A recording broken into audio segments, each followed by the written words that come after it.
Hello guys, welcome to अपना college. This is the web development course और आज के इस वीडियो में हम देखने वाले हैं कैसे सीएसएस में यूनिट्स काम करती है और साथ में हम देखेंगे यार कास्केडिंग, इनहेरिटेंस और स्पेसिफिसिटी के बारे में। तो स्टार्ट करते हैं इस वीडियो को। तो यार सीएसएस के अंदर रूल्स में कॉन्फ्लिक्ट्स तो बहुत ज़्यादा होते हैं, तो उसके लिए हमें कास्केड, इनहेरिटेंस और स्पेसिफिसिटी को समझना बहुत ही ज़्यादा ज़रूरी है। और अगर आप गौर करो तो सीएसएस का फुल फॉर्म होता है कास्केडिंग स्टाइल शीट, और ये फर्स्ट लेटर जो है ना हमारा कास्केडिंग, ये बहुत ही ज़्यादा इंपॉर्टेंट है। और ये इंपॉर्टेंस शायद आपको अभी समझ में ना आए, लेकिन ऐसा होगा कि यार कभी आप किसी एलिमेंट को सेलेक्ट कर रहे हो लेकिन उसकी स्टाइलिंग आपको आउटपुट में नहीं दिख रही है, तो उस वक्त यार आपको याद आएगा कि यार शिट, मेरे को वो कास्केडिंग वाली चीज़ ध्यान से देख लेनी चाहिए थी। अब कास्केडिंग का मतलब क्या है? तो कास्केडिंग का मतलब ये होता है कि सीएसएस के अंदर जो भी आप रूल्स लिख रहे हो उसका ऑर्डर बहुत ज़्यादा इंपॉर्टेंट है। तो अगर आप यार सेम जैसे कोई H1 को सेलेक्ट कर रहे हो और उस H1 के अंदर आपने कुछ स्टाइलिंग दी है, तो H1 अगर आपने 2 बार यूज़ किया है तो उसमें जो सेकंड वाला H1 आपका सेलेक्टर है वही वर्क करेगा, फर्स्ट वाला ओवरराइड हो जाएगा। और यही चीज़ बताती है यार हमारी कास्केड। ठीक है, फिर आता है यार हमारा स्पेसिफिसिटी। तो स्पेसिफिसिटी के अंदर यार यहाँ पे आप देख सकते हो एक टेबल बनी हुई है। अब इसमें क्या होता है ना, इसमें ये जितने भी सेलेक्टर लिखे हुए हैं उन सब के अलग अलग कुछ वैल्यूज़ दी हुई है। ठीक है, तो यहाँ पे आप देखो तो 1000, 100, 10, वंस ऐसे सब में वैल्यूज़ दी हुई है और यहाँ पे इनकी टोटल स्पेसिफिसिटी है। अब इसके हिसाब से यहाँ पे रैंक किया जाएगा कि कौन सा सेलेक्टर यूज़ होगा। तो एक एग्जांपल से यार हम स्पेसिफिसिटी को देखते हैं। तो यहाँ पे मैंने एक फ़ाइल बना रखी है और इसके अंदर मैं लिखूंगा HTML फाइल और डॉक्यूमेंट स्ट्रक्चर हमारा बन जाएगा। फिर इसमें हम टाइटल दे देते हैं। तो टाइटल में भी मैं यार लिख रहा हूँ स्पेसिफिसिटी और फिर हम इसको सेव करते हैं। और इसके अंदर यार हम एक लिंक टैग से CSS को लिंक कर देते हैं, क्योंकि हम यार स्पेसिफिसिटी देख रहे हैं और इसके अंदर हम यार देखेंगे कैसे स्पेसिफिसिटी अलग अलग वर्क करती है। लिंक टैग को जब हम फाइल लिंक करते हैं CSS की तब, और जब हम नॉर्मली कोई एट्रीब्यूट या फिर सेलेक्टर का यूज़ करते हैं तब। ठीक है, तो यहाँ पे मैं लिंक टैग का यूज़ कर रहा हूँ और यहाँ पे लिंक CSS पे क्लिक करते हैं और यहाँ पे हमारा जो कोड है वो आ गया है। अब इसका हम फाइल का नाम देते हैं स्पेसिफिसिटी और फिर से सेव करते हैं। तो यहाँ पे आप इस पर क्लिक करोगे तो क्रिएट फाइल का एक ऑप्शन आ जाएगा और जैसे हम इस पर क्लिक करेंगे हमारी ये जो फाइल है वो बन जाएगी। अब इसको यहीं पे ऐसे ही सेव करके छोड़ दो। हम वापस हमारे HTML के अंदर आते हैं और HTML में मैं यार कुछ कोड पेस्ट कर रहा हूँ। अब मैंने यार यहाँ पे कुछ लिंक्स के नाम पेस्ट करें। अब हम क्या करेंगे, अब हम इसको कुछ स्टाइलिंग देंगे। तो यहाँ पे मैं इस स्टाइल टैग के अंदर कुछ लिख देता हूँ। तो स्टाइल टैग खोलेंगे और इसके अंदर हम सबसे पहले तो यार इसमें मैं एक फेवरेट ड्रिंक सेलेक्ट कर देता हूँ मेरी। तो मेरे को यार एप्पी फिज़ बहुत अच्छी लगती है, तो मैं इसके आगे एक क्लास लगा देता हूँ और स्टाइल करने के लिए हम लिखते हैं कुछ क्लास का नाम। तो मैं लिख रहा हूँ फेवरेट हमारा इसके आगे। ठीक है, और यहाँ पे फिर हम इस क्लास को सेलेक्ट कर लेंगे और इसे कुछ स्टाइलिंग दे देंगे। ठीक है, तो सबसे पहले मैं इसको दे रहा हूँ कलर रेड और फॉन्ट वेट बोल्ड। ठीक है, अब मैं नीचे आता हूँ और अब मैं क्या करूँगा, मैं इस LI टैग को भी कुछ स्टाइलिंग दे रहा हूँ। तो उसके लिए मैं UL टैग को सिलेक्ट कर रहा हूँ। तो मैंने लिखा है UL hash summer dash drinks और फिर इसके अंदर हम लिखेंगे LI और फिर हमारा रूल। तो रूल्स में मैं सबसे पहले इसमें भी फ़ॉन्ट साइज़ दे देता हूँ। तो फ़ॉन्ट साइज़ मैंने रखा 12 पिक्सल। कलर हम रखते हैं ब्लैक टेक्स्ट कलर और फिर हम इसके अंदर फ़ॉन्ट वेट दे देते हैं जो कि हम रखेंगे नॉर्मल। तो मैंने इसे रखा नॉर्मल। अब सेव किया तो अब हम इसका आउटपुट देखेंगे। तो मैंने यार सर्वर ऑलरेडी ओपन कर रखा है, तो मैं इसमें आऊँगा और रिफ़्रेश करते हैं। तो आप देख सकते हो यार यहाँ पे कुछ आउटपुट आ रहा है हमारा। लेकिन खास बात ये है कि यहाँ पे जो ये हमने फेवरेट क्लास को यूज़ किया था, कुछ स्टाइलिंग दी थी, वो हमको यहाँ पे नहीं दिख रही है, क्योंकि एप्पी फिज़ जो है वो ब्लैक कलर में आ रही है ना, जबकि यहाँ पे हमने फेवरेट क्लास लगाई है और उसको स्टाइलिंग दी है। तो ऐसा क्यों हो रहा है? तो बस यही है हमारे यहाँ पे स्पेसिफिसिटी का रूल। तो जैसे मैं इस पर हवर कर रहा हूँ तो आप इस पर देख सकते हो यार सेलेक्टर स्पेसिफिसिटी 1,0,2। ठीक है, और इसकी अगर सेलेक्टर की स्पेसिफिसिटी देखूँ तो 0,1,0, तो ये है 10 और ये है 1,0,2। तो ये स्पेसिफिसिटी ज़्यादा है। तो अगर हम दोनों एक ही चीज़ को सेलेक्ट कर रहे हैं, जैसे कि यहाँ पे मैंने LI टैग्स को सेलेक्ट किया, तो वो सारे ये इंपॉर्टेंट था इसलिए इसके रूल्स को मान लिया गया। तो जैसे इसमें यार फ़ॉन्ट साइज़ जो हमारा है 12, तो वो 12 ही रहेगा। लेकिन जो कलर है वो यहाँ पे रेड की जगह ब्लैक हो गया है, क्योंकि इसकी स्पेसिफिसिटी ज़्यादा थी। और फ़ॉन्ट वेट में अगर हम देखें तो यहाँ पे बोल्ड है, यहाँ पे नॉर्मल है, लेकिन स्पेसिफिसिटी इस वाले सेलेक्टर की ज़्यादा है, इसलिए यहाँ पे नॉर्मल ही लगेगा। ठीक है, अब अगर मैं इसे चेंज करूँ थोड़ा सा, या ये जो ऊपर जो सेलेक्टर है उसके आगे ये सारी चीज़ें लिख दूँ, तो क्या होगा? तो अब हमने क्या किया है, हमने यूएल टैग के अंदर जो एल टैग है उसके अंदर फेवरेट जो है उसको सेलेक्ट किया है ना। आप देख सकते हो यूएल और उसके अंदर एल टैग के अंदर का फेवरेट। तो इसकी सेलेक्टर की स्पेसिफिसिटी अब आप देखो तो 112 है। तो पहले कलर अप्लाई होगा, वो रेड हो जाएगा, और क्योंकि इसकी स्पेसिफिसिटी कम है, इसकी ज़्यादा है, तो इस बार यार यही यूज़ होगा। तो कलर हमारा रेड अप्लाई होने वाला है, फिर फॉन्ट वेट जो है वो बोल्ड अप्लाई होने वाली है, और फिर इसमें भी यार कलर और फॉन्ट वेट है तो वो लेकिन अप्लाई नहीं होगा, लेकिन यहाँ जो फॉन्ट साइज़ है वो 12 है तो वो अप्लाई हो जाएगी। ठीक है, अब क्योंकि यार फॉन्ट साइज़ दोनों में नहीं दी है हमने, सिर्फ एक में ही दी है, इसलिए अप्लाई हो जाएगी।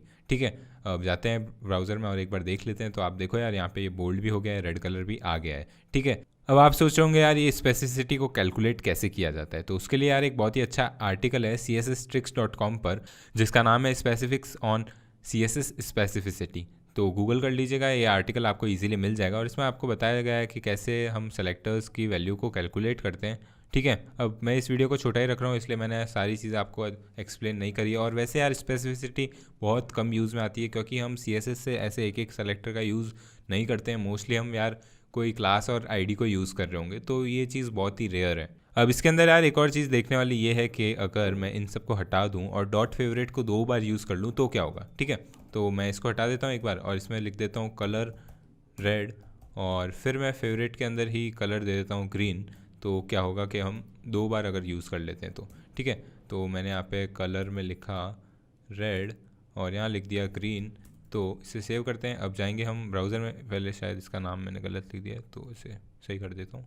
ठीक है, और फिर हम जाएंगे ब्राउज़र में, तो यहाँ पे आप देखो तो ग्रीन कलर आ रहा है। अब ऐसा क्यों? क्योंकि यार यहाँ पे जो डॉट फेवरेट है वो रेड का है, लेकिन ये हमने ऊपर लिखा है। तो जो भी चीज़ लास्ट में हम लिखते हैं वो यूज़ में आती है। तो अगर मान लो आपकी सेलेक्टर की स्पेसिफिसिटी 2 टैग की सेम है, तो जो नीचे आपने सबसे लास्ट में लिखा है वो वाला सेलेक्टर यूज़ हो जाएगा। ठीक है, अब एक और चीज़ इसमें यह है कि यार अगर आप अपना जो सेलेक्टर है वो इस स्टाइल एट्रीब्यूट के अंदर लिखते हो, तो जैसे कि मैंने अब डायरेक्टली इसको सेलेक्ट किया है और इसके अंदर मैं लिख दूं कलर इज इक्वल टू, मान लो हम लिख देते हैं यहाँ पे ग्रीन, येलो या फिर हॉट पिंक। ठीक है, सेव करते हैं तो यहाँ पे हॉट पिंक आ रहा है। क्यों? क्योंकि सबसे ज़्यादा स्पेसिफिसिटी इसकी होती है जो स्टाइल एट्रीब्यूट है हमारा उसकी।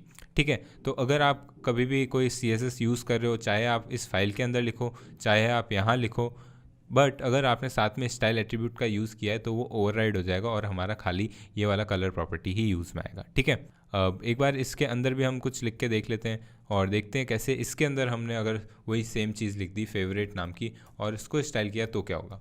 ठीक है, और फिर इसके अंदर हम लिखेंगे कलर और मैं इसमें लिख रहा हूँ ब्लू।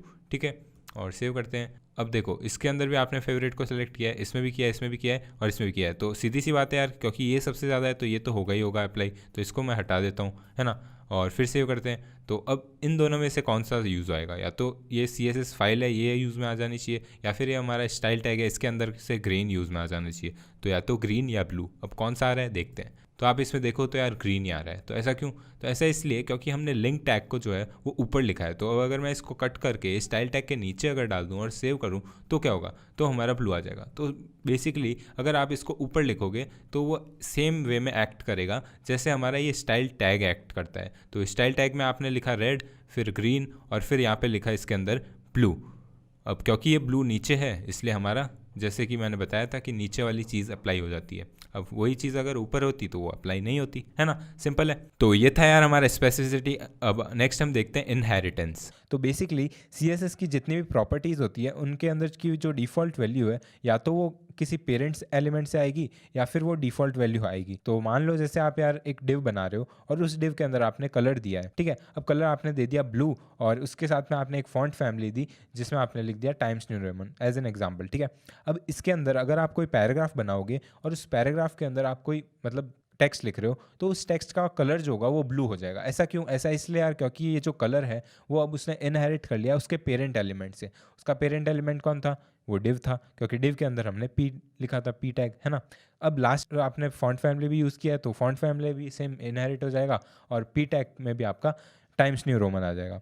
ठीक है, अब यार ये इनहेरिटेंस को कंट्रोल करने के लिए हमारे पास कुछ वैल्यूज़ होती है, जैसे कि इनहेरिट, इनिशियल, अनसेट। तो एक एक चीज़ को डिस्कस कर लेते हैं। तो सबसे पहले है इनहेरिट। इनहेरिट से बेसिकली यही होगा कि आपने अगर कोई प्रॉपर्टी लिखी है और उसके आगे यार लिख दिया इनहेरिट, तो बेसिकली आपकी जो प्रॉपर्टी की वैल्यू है वो उसके पेरेंट एलिमेंट से आ जाएगी। फिर आता है इनिशियल। इनिशियल से क्या होगा? इनिशियल से बेसिकली यार डिफ़ॉल्ट जो वैल्यू होती है, जो प्रॉपर्टी की एक वैल्यू डिफ़ॉल्ट डिसाइडेड होती है सीएसएस के अंदर, वो वैल्यू लग जाएगी। तो लास्ट में आता है यार हमारा अनसेट। अनसेट से क्या होगा? तो बेसिकली यार इससे हमारी वैल्यू रीसेट हो जाएगी और जो भी यार नेचुरल वैल्यू है वो आ जाएगी। नेचुरल वैल्यू का मतलब होता है कि या तो आपका इनहेरिट या आपका इनिशियल, दोनों में से जो भी सीएसएस के रूल्स के अंदर डिसाइडेड है वो चीज़ आ जाएगी। ठीक है, तो यार एक एग्जांपल से इस चीज़ को देख लेते हैं, है ना। तो सबसे पहले मैं यहाँ पे डॉक्यूमेंट स्ट्रक्चर खोल देता हूँ और उसके अंदर हम यूज़ करेंगे अनऑर्डर्ड लिस्ट का। ठीक है, तो यूएल टैग खोलते हैं और इसके अंदर मैं यार अलग अलग लिस्ट आइटम बना रहा हूँ और उसमें मैं कुछ टेक्स्ट लिखूंगा और एक लिंक टैग का यूज़ करूँगा। ठीक है, अब देखते जाओ आप।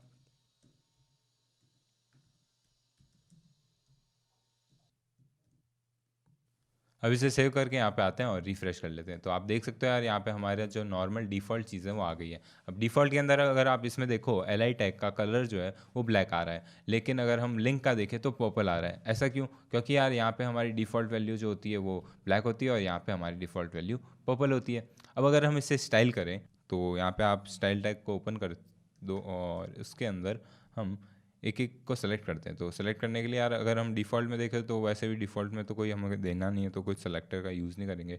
इनहेरिटेड के लिए मैं एक क्लास दे देता हूँ, तो यहाँ पे क्लास 1 और बाकी सब के लिए भी यार हम एक एक क्लास दे देते हैं ताकि हम इसे सेलेक्ट कर सकें।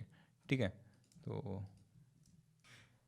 तो इन तीनों को मैंने यार एक क्लास दे दी है। अब सबसे पहले यार मैं इनहेरिटेड को सेलेक्ट कर लेता हूँ, मतलब इस ए टैग को सेलेक्ट करके इसका कलर चेंज करके देखते हैं, मतलब इनहेरिट करके देख लेते हैं।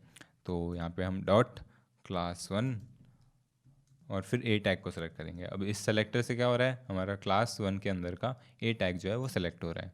ठीक है, अब इसके अंदर हम कलर प्रॉपर्टी को यूज़ करते हैं और उसके अंदर हम दे देते हैं इनहेरिट और देखते हैं यार कैसे हमारा इनहेरिटेंस वर्क करेगा। अब जैसे ही मैं इसे सेव करता हूँ आप देख सकते हो यार यहाँ पे हमारा जो है कलर वो ब्लैक आ गया है। अब ब्लैक क्यों आया? क्योंकि यार हमारा जो मेन HTML टैग का कलर था वो ब्लैक था। अब उसे अगर हम चेंज कर ले तो मान लो यार इसका पेरेंट बॉडी भी है, तो मैं बॉडी का कलर चेंज कर लेता हूँ। तो यहाँ पे यार बॉडी का कलर हम दे देते हैं ब्लू। ठीक है, और सेव करते हैं।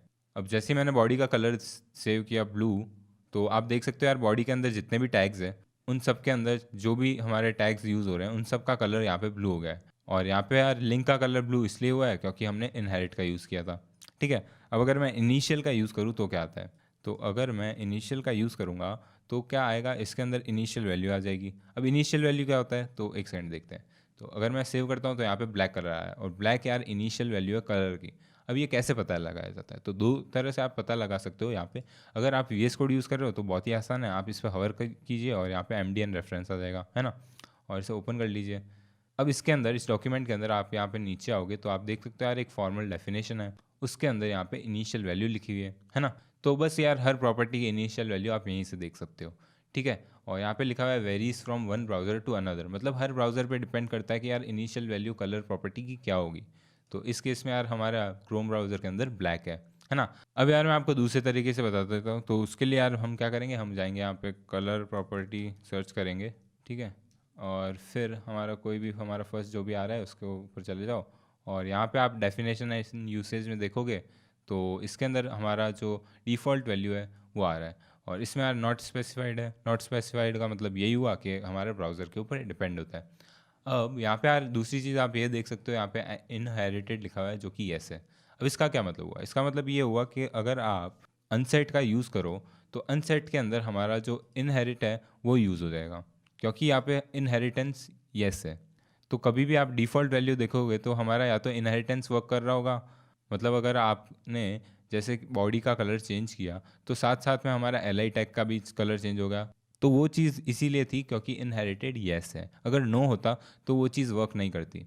ठीक है, अब अगर आप एक और प्रॉपर्टी का देखो, जैसे हमारा डिस्प्ले है, तो उसके अंदर अगर हम देखें तो यार डिस्प्ले प्रॉपर्टी के अंदर इनहेरिटेंस जो है वो नो है और उसी की वजह से अगर आप उसमें अनसेट यूज़ करो तो यार उसकी प्रॉपर्टी है वो इनिशियल जो भी आती है वो आ जाएगी।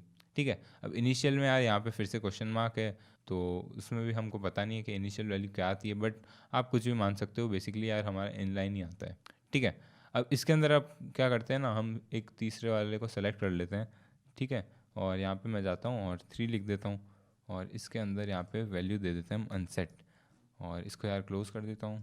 तो यहाँ पे हमने इसे सेव किया और यहाँ जाते हैं, रिफ्रेश करते हैं, तो आप देख सकते हो यार यहाँ पे हमारा जो लिंक है उसका कलर ब्लू हो गया। ऐसा क्यों? क्योंकि यार मैंने बताया था अनसेट के अंदर हमारी जो इनहेरिटेंस थी जो यस थी, और क्योंकि इनहेरिटेंस यस थी तो यहाँ पे चेंज होकर इनहेरिटेंस वर्क करेगी, और इनहेरिटेंस वर्क करने की वजह से यहाँ पे ए टैग का पेरेंट एल आई का यूएल, और यूएल का बॉडी, और बॉडी का कलर था ब्लू। तो आप समझ गए यार कैसे इनहेरिटेंस वर्क करता है। अब एक और चीज़ होती है यार इसके अंदर जो कि है इंपॉर्टेंट कीवर्ड, और ये बहुत ही इंपॉर्टेंट है, और जब भी आप इसको यूज़ कर रहे हो तो ध्यान से यूज़ करना, क्योंकि यार इससे जो हमारी स्टाइल शीट है वो बिगड़ जाती है, क्योंकि सेलेक्टर्स के जो रूल्स हैं वो इसमें लागू नहीं होंगे फिर, है ना। तो इंपॉर्टेंट कीवर्ड से क्या होता है, तो बेसिकली यार यहाँ पे आप देख सकते हो अलग अलग हमारे सेलेक्टर्स लिखे हुए हैं ना। अब इन सेलेक्टर्स के अंदर आप देखो तो हमने एक ही चीज़ को सेलेक्ट किया है, हेडिंग को। अब यहाँ पे मैंने 4 सेलेक्टर्स लिखे हैं, चारों में कलर दिया है, लेकिन जो लास्ट वाला जो हमारा H1 सेलेक्टर है वही यूज़ में आएगा।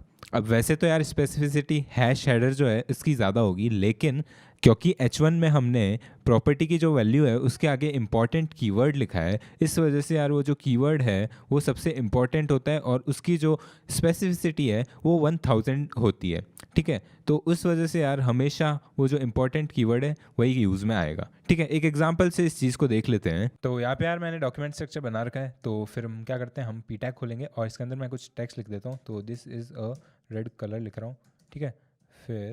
फिर इसे कुछ कलर देते हैं, और कलर के लिए हम यार स्टाइल टैग का यूज़ करते हैं। और जैसे आपको याद होगा यार, सबसे ज़्यादा कास्केडिंग के अंदर इंपॉर्टेंस किसकी आती है, वो आती है यार जो कि हमारी इनलाइन CSS है उसकी। उसके बाद में आता है हमारा एक्सटर्नल या इंटरनल जो भी होता है, वो हमने पहले ही देखा था, है ना। तो मैं यहाँ पे अगर कलर दे दूँ रेड, तो इसका कलर क्या आना चाहिए, रेड, ठीक है। यही होता है और यही हो रहा है एक्चुअली, है ना। अब ये सबसे इंपॉर्टेंट होगा आपके हिसाब से। तो अब मैं यहाँ पे यार एक स्टाइल दे देता हूँ, और उस स्टाइल के अंदर मैं सेलेक्ट करूँगा पी टैग को। तो सेलेक्ट करने के लिए इसे क्लास दे देंगे, तो मैं क्लास दे देता हूँ यहाँ पे, और मैं क्या कर रहा हूँ यहाँ पे यार लिख देता हूँ इम्पॉर्टेंट, ठीक है। और फिर इसे सेव करते हैं, ठीक है। ये इंपॉर्टेंट क्लास दे दी हमने। अब से यहाँ पे सेलेक्ट करेंगे, तो यहाँ पे इम्पॉर्टेंट IMPORTNT, ठीक है। अब इसे ब्रैकेट के अंदर एक कलर दे देते हैं। मैं यहाँ पे यार कलर दे रहा हूँ ब्लू। अब आप बताओ कि अगर मैं इसे सेव करूँगा तो इसका कलर क्या चेंज होगा? क्या इसका ब्लू रहेगा या रेड होगा? सोचो। नहीं, इसका कलर ब्लू नहीं होगा, रेड ही रहेगा, क्योंकि इनलाइन सबसे ज़्यादा इंपॉर्टेंट है। और जैसे मैं सेव कर रहा हूँ आप देख सकते हो यार, रिफ्रेश करने पर भी कलर रेड ही है। लेकिन अगर मैं यहाँ पे इंपॉर्टेंट कीवर्ड का यूज़ कर लूँ तो क्या होगा? चलो देखते हैं। तो यहाँ पे यार मैं इंपॉर्टेंट कीवर्ड का यूज़ कर रहा हूँ, और जैसे ही मैं इसे सेव करूँगा आप देख सकते हो यार इसका कलर चेंज होकर ब्लू हो गया। अब आप समझ गए होंगे यार इंपॉर्टेंट कीवर्ड क्यों इतना यूज़फुल है, ठीक है। तो अब हम देखेंगे यार ओवरफ्लो। और आपको यार अब तक ये तो पता चल ही गया होगा कि CSS में जितनी भी चीज़ें होती है वो एक बॉक्स के फॉर्म में होती है। बॉक्स मॉडल हमने पढ़ा था, है ना। और उन बॉक्स के अंदर सबसे अंदर जो कंटेंट होता है उसकी साइज़ किससे, विड्थ और हाइट से डिफाइन होती है। और ये विड्थ और हाइट हम कंट्रोल कर सकते हैं विड्थ और हाइट प्रॉपर्टी से। तो मान लो यार आपने कोई डिव दिया है, उसके अंदर आपने विड्थ और हाइट दे रखी है 200 बाय 200 की, मतलब 200 पिक्सल बाय 200 पिक्सल की। और आपने कुछ टेक्स्ट लिख दिया जो कि 500 पिक्सल का है, मतलब वो कंटेंट से ज़्यादा हमारा उसका टेक्स्ट का साइज़ है। तो उस केस में क्या होगा, हमारा कंटेंट पूरा फट के बाहर आ जाएगा उस पर्टिकुलर डिव से। और इसी चीज़ को हम यार ओवरफ्लो कहते हैं, ठीक है। और यार हमारे पास कुछ चीज़ें हैं, मतलब कुछ प्रॉपर्टीज़ है जिससे हम CSS के अंदर उस ओवरफ्लो को मैनेज कर सकते हैं। तो एक बार यार एक एग्जांपल से देखते हैं ये ओवरफ्लो होता कैसे है। तो यहाँ पे आप देख सकते हो यार, मैंने एक डिव बनाया और इसके अंदर क्लास दी है बॉक्स, और उसके अंदर कुछ हमने नॉर्मल टेक्स्ट लिखा है, ठीक है। फिर पी टैग का यूज़ किया और उसके अंदर कुछ और टेक्स्ट लिखा है। अब करना क्या है, बेसिकली इसको हम कुछ डिव को एक विड्थ और हाइट दे देंगे, जिससे हमें यार ये जो कंटेंट है वो इतना बड़ा हो जाए कि वो ओवरफ्लो हो जाए, ठीक है। तो ट्राई करते हैं। तो सबसे पहले मैं इसे स्टाइल टैग ओपन करूँगा और सिलेक्ट करेंगे डिव को। तो मैंने यार क्लास ऑलरेडी दे रखी है, तो डायरेक्ट क्लास से ही सिलेक्ट कर लेता हूँ, ठीक है। अब मैं यहाँ पे यार बॉर्डर दे देता हूँ ताकि आपको यार वो जो ओवरफ्लो हो रहा है ना वो चीज़ दिखे, वरना आपको दिखेगी ही नहीं। फिर मैं 2 पिक्सल की बॉर्डर दे रहा हूँ, टाइप हमारा है सॉलिड, और कलर हम दे देते हैं ब्लैक, ठीक है। और सेव करते हैं। अब यार आपको यहाँ पे बॉर्डर दिख रही है ना। अब इसे ओवरफ्लो करना है तो हम क्या करेंगे, हम दे देंगे इसे कुछ विड्थ। तो मैं यहाँ पे यार 200 पिक्सल्स दे देता हूँ, ठीक है। अभी भी ओवरफ्लो नहीं हो रहा है क्योंकि यार हाइट तो हमारी जितनी चाहे उतनी ले सकता है, बट जैसे ही मैं इसे हाइट दे दूंगा तो यार ये कॉन्स्टेंट एकदम उसके लिए भारी पड़ जाएगा और यार वो ओवरफ्लो हो जाएगा। तो जैसे ही मैं इसे दे देता हूँ मान लो 100 पिक्सल्स, तो आप देख सकते हो यार यहाँ पे ये ओवरफ्लो कर रहा है ना। ये टेक्स्ट आपको यार बॉर्डर से बाहर आता हुआ दिख रहा होगा, और यार इसी चीज़ को हम ओवरफ्लो कहते हैं। और ये कुछ यहाँ पे मिक्स भी हो रहा है, क्योंकि यार इसको हमने बोला था कि इतने के बीच में ये जो बॉर्डर है इसके अंदर अंदर आ जाना जितना आ सके, बट क्योंकि यार हमने टेक्स्ट बहुत ज़्यादा दे दिया, तो अब यार वो बची हुई चीज़ें हमारी ओवरफ्लो कर रही है। ठीक है, तो आप समझ गए होंगे यार ये चीज़ें कैसे ओवरफ्लो करती है। एक और एग्जांपल से देख लेते हैं यार, नहीं तो आप अगर आपको समझ में नहीं आया तो यहाँ पे यार मैं खाली इस वर्ड के अंदर ही ओवरफ्लो करवा के दिखाता हूँ आपको। तो यहाँ पे मैंने क्या किया है, क्लास दे दिया वर्ड, और ये हमारा डिव है, तो क्लास को सेलेक्ट करते हैं, हमारा वर्ड लिखेंगे और सेलेक्टर के अंदर अब कुछ स्टाइलिंग देंगे। तो फिर से मैं बॉर्डर दे देता हूँ एक, ताकि आपको चीज़ें दिखे, और बॉर्डर की साइज़ हम दे देते हैं 3 पिक्सल्स, एंड टाइप हमारा दे देते हैं सॉलिड। ओके, अब मैं इसे सेव कर रहा हूँ, आपको यहाँ पे बॉर्डर दिख जाएगा बड़ा होते हुए, है ना। और फिर हम क्या करेंगे, फ़ॉन्ट साइज़ दे देंगे। तो यहाँ पे यार मैं फ़ॉन्ट साइज़ थोड़ा सा ज़्यादा दे देता हूँ 50%, जिससे टेक्स्ट हमारा बड़ा हो जाए, एक्चुअली 150%। ठीक है, 200 कर देता हूँ। ठीक है, तो अब क्या कर सकते हैं हम, फ़ॉन्ट साइज़ हमने दे दिया है, बॉर्डर हमने दे दिया है। अब इसको ओवरफ्लो करना है, तो हम इसकी यार विड्थ जो है वो घटा के कर देते हैं 20 पिक्सल्स। देखा आप कैसा है, यहाँ पे हमारा बॉर्डर छोटा सा हो गया है, लेकिन हमारा कंटेंट जो है वो फट के पूरा बाहर जा रहा है। आप चाहो तो इसे 120 भी कर ले, 120 शायद बहुत ज़्यादा है, तो हम इसे 80 कर देते हैं। तो आपको दिख रहा होगा यार कैसे हमारा ये ओवरफ्लो हो रहा है कंटेंट।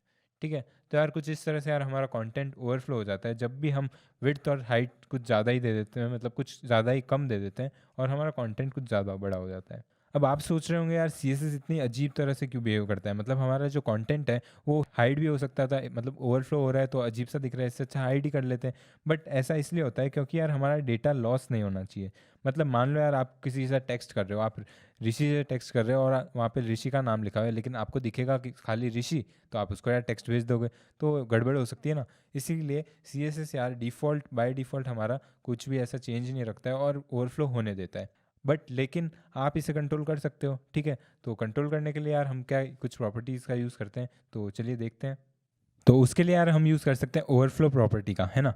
तो ओवरफ्लो प्रॉपर्टी की डिफ़ॉल्ट वैल्यू होती है विजिबल, और विजिबल का मतलब है सिंपली हमारा जो ओवरफ्लो है वो दिखेगा, अगर कंटेंट ओवरफ्लो हो रहा है तो वो दिख जाएगा। तो बस यार एक बार ओवरफ्लो प्रॉपर्टी को हम यूज़ करके भी देख लेते हैं। तो यहाँ पे मैं नीचे आता हूँ और लिखता हूँ ओवरफ्लो, और सबसे पहले यार हम ओवरफ्लो हिडन का यूज़ करके देखते हैं। ठीक है, तो यहाँ पे मैंने इसे सेव किया, और अब आप देख सकते हो यार हमारे कंटेंट के अंदर अगर आप देखो तो ओवर FL तक तो हमारा यहाँ पे वर्ड लिखा हुआ आ रहा है, लेकिन OW जो है वो हमारा वो गायब हो गया है। क्यों? क्योंकि वो ओवरफ्लो हो गया और हमने उसको हाइड कर दिया है ना। तो उस वजह से यार वो अब हमको दिख नहीं पा रहा है ना। तो एक बार इसको हटाता हूँ और हम दूसरा वैल्यू देखते हैं। तो उसके लिए यहाँ पे आप देख सकते हो यार विजिबल है, विजिबल हमारा डिफ़ॉल्ट होता है जो कि नॉर्मली हमारे को विजिबल करा देगा हमारा कंटेंट। फिर है स्क्रॉल, तो स्क्रॉल से क्या होता है, तो बेसिकली यार यहाँ पे आप देख सकते हो एक स्क्रॉल बार आ गया है हमारे इस बॉक्स के अंदर, और अब आप इस प्रॉपर्टी को स्क्रॉल करके देख सकते हो, है ना। तो आपको ओवरफ्लो पूरा भी दिख जाएगा, लेकिन आप नॉर्मली देखो तो आपको खाली ओवर FL तक ही दिख रहा है ना। फिर लास्ट हमारा यार ऑटो, तो ऑटो से क्या होता है, तो ऑटो भी यार एकदम स्क्रॉल की तरह ही है, इसमें आपको स्क्रॉल बार दिखेगा, लेकिन जब आप इस प्रॉपर्टी को ओवरफ्लो नहीं कर रहे होंगे ना, जैसे हमने यार विड्थ यहाँ बढ़ा के कुछ 180 दे दी, तो अब यार हमारा वो स्क्रॉल बार हट जाएगा। लेकिन अगर हम स्क्रॉल का यूज़ करें तो उसमें भी स्क्रॉल आएगा दोनों टाइम, चाहे हम ओवरफ्लो कर रहे हो चाहे ना कर रहे हो। ठीक है, तो बस यार ये थी हमारी ओवरफ्लो प्रॉपर्टी। तो अब हम यार स्टाइल करेंगे कुछ बहुत ही इंपॉर्टेंट एलिमेंट्स, जैसे कि यार इमेजेस या कोई भी फॉर्म टैग हो गया। और ये जो मीडिया एलिमेंट्स होते हैं वो कुछ अलग तरह से बिहेव करते हैं, इसलिए यार हम इसको अलग से देख रहे हैं, है ना, कैसे हम इमेजेस को यूज़ करते हैं अपने CSS से। ठीक है, तो यहाँ पे यार मैंने कुछ इमेजेस लगा दिए हमारे डॉक्यूमेंट के अंदर, आप देख सकते हो 2 डिव टैग है और इमेज टैग है, उससे हमने 2 इमेजेस लगाई है। ठीक है, अब यार इसके अंदर मैं स्टाइल टैग यूज़ करता हूँ और कुछ विड्थ दे देता हूँ, जिससे आपको यार आप पता चले कि कहाँ ये ओवरफ्लो हो रहा है। तो यहाँ पे यार मैंने विड्थ दे दी 100 पिक्सल, हाइट दे दी 100 पिक्सल, और यहाँ पे बॉर्डर और मार्जिन भी दे दिया। तो यहाँ पे यार हमने मार्जिन क्यों दी, मार्जिन यार इसलिए दी ताकि यहाँ पे बीच में हमें कुछ गैप्स दिख सके। ठीक है, अब इसके बाद में क्या करेंगे, इसमें हम इमेज को कुछ हाइट और विड्थ दे देते हैं, जिससे इमेज हमारी जो है वो थोड़ी सी छोटी हो जाए। तो जैसे मैं इमेज के अंदर हाइट दे देता हूँ 100%, ताकि ये अपने पेरेंट का जो है 100% हो जाए। ठीक है, और फिर हमारा जो विड्थ है वो मैं दे देता हूँ 100%, तो इसमें भी यार इनहेरिट टाइप का कुछ वैल्यू हो जाएगा और ये हमारे इसके अंदर फिट आ रही है। अब इसमें यार कुछ और प्रॉपर्टीज़ है जैसे कि ऑब्जेक्ट फिट। अब इसमें कुछ वैल्यूज़ है जो आप देख सकते हो। तो जैसे मैं यार एक वैल्यू यूज़ करता हूँ कंटेन से क्या होता है, तो बेसिकली यार इससे हमारी एस्पेक्ट रेशियो मेंटेन रहता है और हमारी जो इमेज है उसकी साइज़ छोटी हो जाती है, लेकिन इसमें कुछ फटेगा नहीं, ठीक है। दूसरा है कवर। तो कवर क्या होता है, कवर में बेसिकली यार हमारा इमेज है वो एनलार्ज हो जाता है और जितना इस बॉक्स में आ सकता है उतना पूरा आ जाएगा, लेकिन कुछ भी इसमें छोटा नहीं होगा। बॉक्स पूरा स्टार्टिंग टू एंड तक फुल रहेगा, ठीक है ना। सिमिलरली यार फिल है। फिल से क्या होता है, फिल से बेसिकली यार हमारा एस्पेक्ट रेशियो भी थोड़ा बहुत मेंटेन रहता है और बॉक्स में एकदम अच्छे से फिट आने की पूरी कोशिश करी जाती है, बट इसमें एस्पेक्ट रेशियो जो मेंटेन नहीं है, ठीक है। तो बस यार इस वीडियो में इतना ही, मिलते हैं नेक्स्ट वीडियो में। तब तक के लिए Siya have a great day and I will catch you up in the next one.